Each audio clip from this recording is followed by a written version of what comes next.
नमस्कार, स्वागत है आपका एपीएन सुपरफास्ट खबरों में। मैं हूं आपके साथ अभिलाषा। आइए शुरुआत करते हैं। समाजवादी पार्टी में उठा विवाद थमने का नाम नहीं ले रहा है। सोमवार को पूरे दिन पार्टी और यादव परिवार का हाई वोल्टेज ड्रामा के बाद भी आज जंग जारी है। बैठकों का दौर चल रहा है। फिलहाल मुलायम सिंह के घर पर बैठक हो रही है। इस बैठक में शिवपाल यादव भी मौजूद हैं।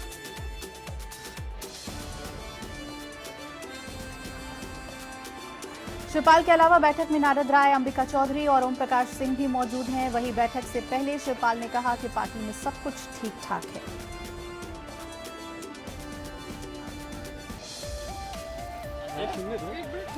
सब कुछ ठीक है, सब कुछ ठीक है और मुझे तो नेताजी का आदेश मानना है। नेताजी का कैसा भी आदेश होगा उसका हम पालन करेंगे। नेताजी के साथ हैं। सीएम अखिलेश के साथ हुए दुर्व्यवहार पर रामगोपाल ने गहरी आपत्ति जताई है। उन्होंने कहा कि अपनी ही पार्टी के लोगों ने शर्मनाक काम किया। अगर शिवपाल और अमर किसी सार्वजनिक जगह होते तो उनकी पिटाई तक हो सकती है।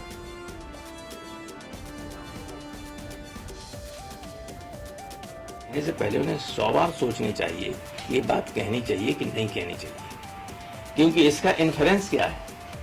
कोई ये कहे कि हमें बचा लिया सीबीआई से, कोई ये कहे कि मुझे कोर्ट से बचा लिया। इसकी मानी somebody has managed CBI और somebody has managed Supreme Court. It is a nonsensical statement from any man. किसी दृष्टि से इसका क्या मतलब है ये लोग समझ नहीं पाते कि क्या कह रहे हैं वो। पार्टी छोड़ें, जिन्हें पार्टी से निकाल दिया जाता है उन पर तो कोई, हम तो परम स्वतंत्र हैं। परम स्वतंत्र न सर पे कोई। अब हमारे ऊपर न कोई विप है न कोई पाबंदी।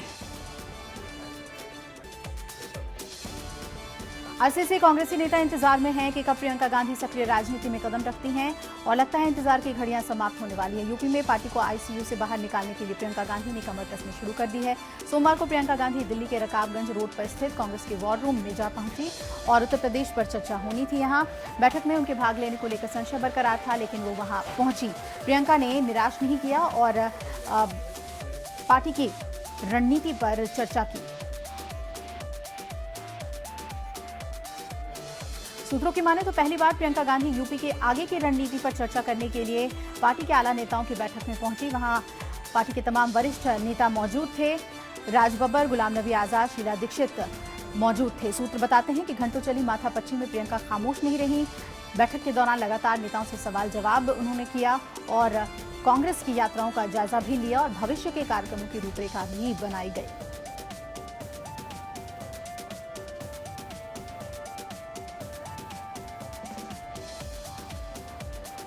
आज प्रदेश कांग्रेस मुख्यालय 10 माइल एवेन्यू पर यूपी कांग्रेस अनुसूचित जाति विभाग की एक महत्वपूर्ण बैठक बुलाई गई है। इस बैठक में प्रदेश कांग्रेस अध्यक्ष राज बब्बर, पीएल पुनिया, अनुसूचित विभाग के राष्ट्रीय चेयरमैन श्री के राजू, अनुसूचित जाति विभाग के चेयरमैन और पूर्व विधायक श्री भगवती प्रसाद चौधरी जैसे तमाम लोग मौजूद रहेंगे।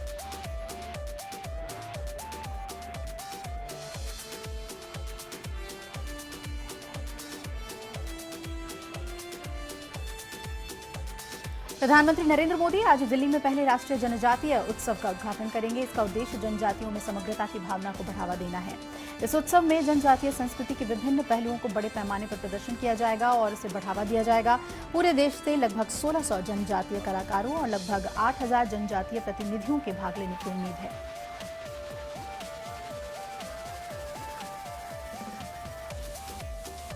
हाईकोर्ट द्वारा अवैध खनन की सीबीआई जांच के आदेश देने के बाद भी सोनभद्र जिले में हो रहे अवैध खनन का काला कारोबार धड़ल्ले से जारी है। इसे लेकर दाखिल याचिका पर आज इलाहाबाद हाईकोर्ट में सुनवाई होगी। यूपी के बुलंदशहर में मां बेटी से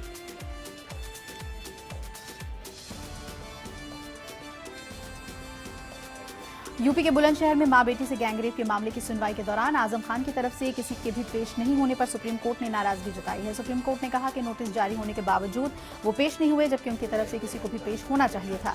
सुप्रीम कोर्ट ने सीबीआई को याचिका की कॉपी और नोटिस आजम खान को देने के लिए कहा। इस मामले में अगली सुनवाई आज होगी।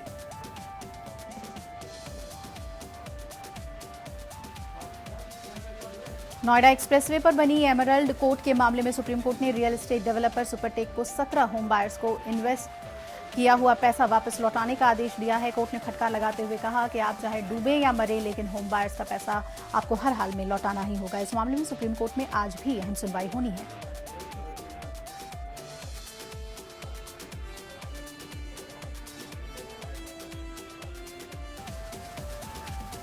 बेसिक शिक्षा परिषद के वकीलों के पैनल की नियुक्ति के मामले में सोमवार को इलाहाबाद हाईकोर्ट में सुनवाई हुई। याचिकाकर्ता घनश्याम मौर्य की जनहित याचिका पर सुनवाई करते हुए जस्टिस अरुण टंडन और जस्टिस नाहिद आरा मुनीस की डिवीजन बेंच ने प्रमुख सचिव यूपी बेसिक शिक्षा को मामले की जांच के आदेश दिए हैं।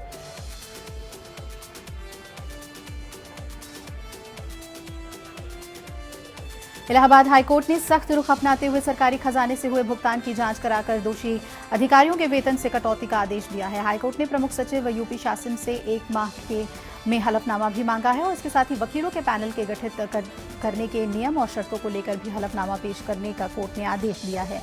मामले की अगली सुनवाई 28 नवंबर को इलाहाबाद हाईकोर्ट में होगी।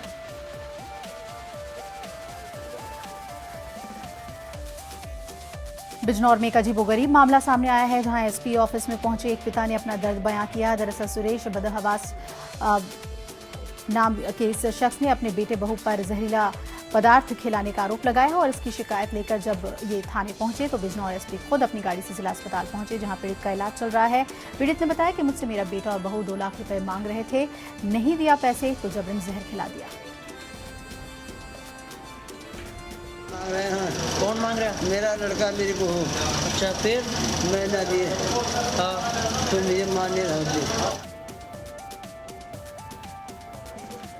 सहारनपुर के सदर थाने के बाहर पुलिस कस्टडी में खड़ी आधा दर्जन गाड़ियों में सोमवार को अचानक आग लग गई। देखते ही देखते सभी गाड़ियां आग का गोला बन गईं और जलकर खाक हो गई। आग लगने की सूचना पर दमकल की गाड़ियों को मौके पर बुलाया गया। घंटों की मशक्कत के बाद आग पर काबू पाया जा सका। ये पहला मौका नहीं है जब सदर बाजार थाने की कस्टडी में खड़ी गाड़ियों में आग लगी है। इससे पहले भी यहां खड़ी गाड़ियों में आग लग चुकी है।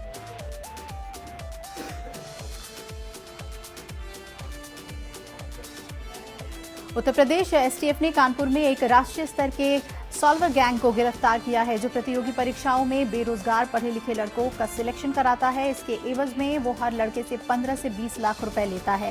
एसटीएफ ने इनके पास से 9 लाख नकद बरामद किए हैं। पिछले 4 महीने में ये गैंग लगभग 5 करोड़ रुपए की ठगी कर चुका है।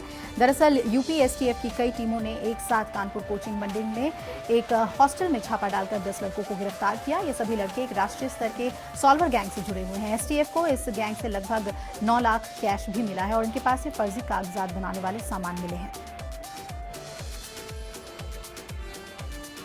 वो भी वॉल्यूम बहुत ज्यादा बढ़ते हुए और फुल प्रूफ तरीके से सेफ हम इसको एक अपनी जो हमारी डिटेक्शन है इसका दूसरा पड़ाव मान रहे हैं। मेरठ में किला परीक्षितगढ़ थाना इलाके के गांव सोना में एक छात्रा की मौत हो गई। पुलिस के मुताबिक गांव के 2 युवकों ने पहले लड़की के साथ जबरन घर में घुसकर छेड़छाड़ की और विरोध करने पर उसे जहर पिला दिया, जिससे लड़की की मौत हो गई। पुलिस का कहना है कि अभी तक जांच में सामने आया है कि सुबह लड़की के परिजन खेत गए हुए थे और लड़की घर पर अकेली थी और उसने जहरीले पदार्थ का सेवन किया, जिससे उसकी मौत हो गई। परिजनों की तहरीर पर अभियोग पंजीकृत कर लिया गया है और शव को पोस्टमार्टम के लिए भेज दिया गया है। 8 बजे के आसपास माता पिता उसके गन्ने की छोल करने लड़की की चले गए। उसके बाद किसी जहरीले पदार्थ का सेवन उसने किया। जो तहरीर आई है उस तहरीर के आधार पर मुकदमा पंजीकृत कर लिया गया है। शव को पोस्टमार्टम के लिए भेज दिया गया है। जो भी पोस्टमार्टम रिपोर्ट में आएगा और विवेचना से जो तथ्य निकल के आएंगे उस आधार पर अग्रिम कार्रवाई की जाएगी। उत्तराखंड का चंपावत जिला भारत नेपाल को जोड़ने वाली काली सरयू संगम स्थल पंचेश्वर में 3 दिवसीय अंतर्राष्ट्रीय फिश एंगलिंग का आगाज हो गया।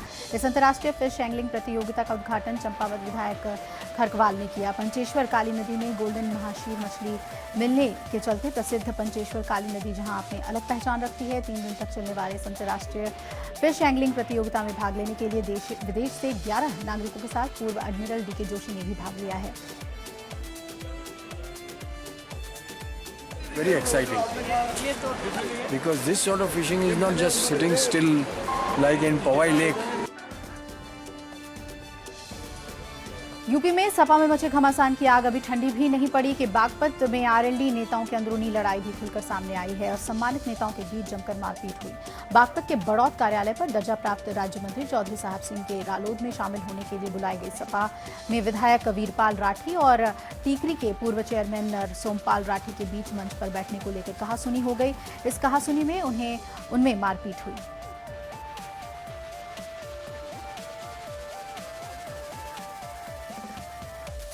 राष्ट्रीय लोकदल का गढ़ समझे जाने वाले पश्चिमी उत्तर प्रदेश में अपनी स्थिति को और मजबूत करने के लिए राष्ट्रीय लोकदल पूरे दमखम के साथ मैदान में उतर चुकी है। राष्ट्रीय लोकदल के महासचिव चौधरी जयंत सिंह कल पदयात्रा करने के मुजफ्फरनगर के खतौली विधानसभा क्षेत्र में पहुंचे, जहां उन्होंने पदयात्रा करते हुए विशाल जनसभा को भी संबोधित किया। इस यात्रा को जयंत चौधरी ने एकता यात्रा का नाम दिया। यात्रा के रूप में पूरे प्रदेश में मेरी कोशिश है लोगों तक जाने की और मुख्य उद्देश्य लोगों को जोड़ने की है। जो बंटवारे हुए हैं हिंदू मुसलमान के नाम पे जो लोग राजनीति करते हैं, सस्ती राजनीति उनकी है, उसको जवाब देने के लिए लोगों को जोड़ने का प्रयास है। उत्तराखंड का चंपावत जिला भारत नेपाल को जोड़ने वाली काली सरयू संगम स्थित पंचेश्वर में 3 दिवसीय अंतर्राष्ट्रीय फिश एंगलिंग का आगाज हो गया है। इस प्रतियोगिता का उद्घाटन चंपावत विधायक खरकवाल ने किया। It is very exciting because this sort of fishing is not just sitting still like in Powai Lake. Suresh Raina viral बुखार से उबरने में नाकाम रहने के बाद न्यूजीलैंड के खिलाफ बाकी बचे 2 वनडे मैचों से भी बाहर हो गए हैं, जबकि भारत के 5 मैचों की मौजूदगी सीरीज के लिए टीम में कोई बदलाव नहीं किया है। और बीसीसीआई ने बयान में कहा कि अखिल भारतीय सीनियर चयन समिति ने न्यूजीलैंड के खिलाफ 5 मैचों की वनडे सीरीज के बाकी बचे 2 मैचों के लिए 14 सदस्यीय टीम को बरकरार रखने का फैसला किया है।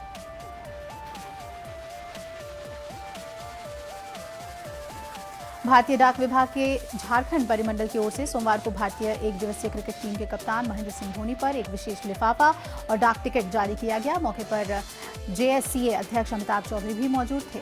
अनावरण करते हुए झारखंड मंत्रिमंडल के मुख्य डाक महाध्यक्ष अनिल कुमार ने कहा कि ये गौरव का क्षण है।